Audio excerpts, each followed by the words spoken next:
Kudidi? Kuri right kumakadidi. Mushe mwana wamai.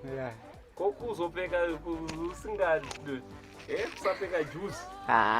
Nayo kuti ndagara mumba chete. Ndagara gumba. Kana uri mumba toda kuti upfeke juice nawo.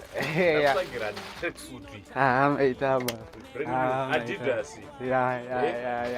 Maitama. Opfeka zvinodi zvinodziya. Kutombopfeka zvinodziya. Totanga nekutombopfeka irori. Juice. Munhu ngapfeke juice. Ngapfeke juice. Munhu ka? Munhu ngapfeke juice. Okay. Ndizvo. Ngapigona skill. Munhu ngapfeke zvinodziya. Imwanzadzi yako yakatumira.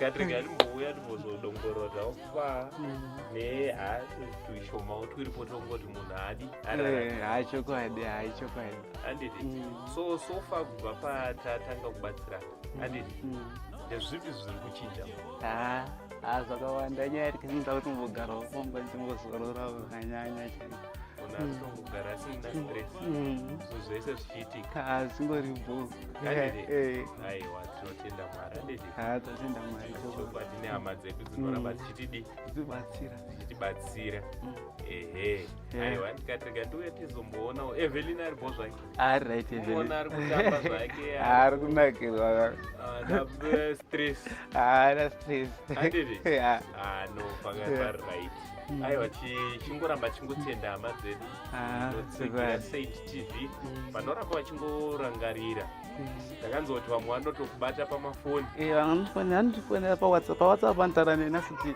chitupa changu chiri kuuya nhasi alright kuitira kuti vachikutumirawo directo mariwo dzechingwawo vamwe vari kunze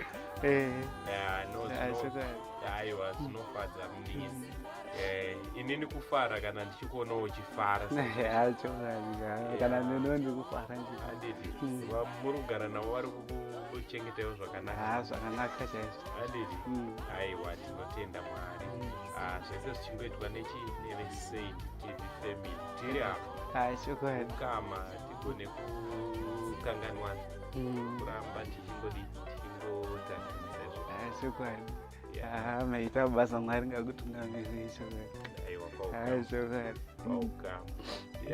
aiwa Saint TV family, thank you so much. Phone vanayo munovabata pafone number dzavo dzinodichivaudze 0771 24 59 39 ndo dzamunogona kuvabata idzodzo and then mototaura naBaba Evelyn nehanzvadzi yako futi yakakutumira iri yakaiorganiza foni chete ari kuTanzania kuti unge uri unotaurawo nehama aiwa tinotenda so from Uncle Saint naBaba Evelyn ona kuti much love.